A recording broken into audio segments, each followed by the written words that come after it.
V Bistriškem gradu so pretekli četrtek odprli razstavo z naslovom Ivan Kos iz zbirke Umetnostne galerije Maribor.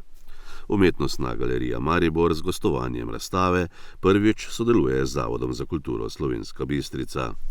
Ivan Kos je bil eden najpomembnejših umetnikov v 20. in 30. letih prejšnjega stoletja v Mariboru. Umetnostna galerija hrani okrog 150 njegovih del, slike, risbe, akvarele in grafike. Razstava predstavlja izbor najbolj reprezentančnih del iz umetnikovega bogatega oposa, ekspresivne grafike iz časa študija na Praški akademiji, odlične slike o duhu nove stvarnosti, izjemen portretni cikel beračev iz začetka 30. let 20. stoletja in mojstrske akvarele.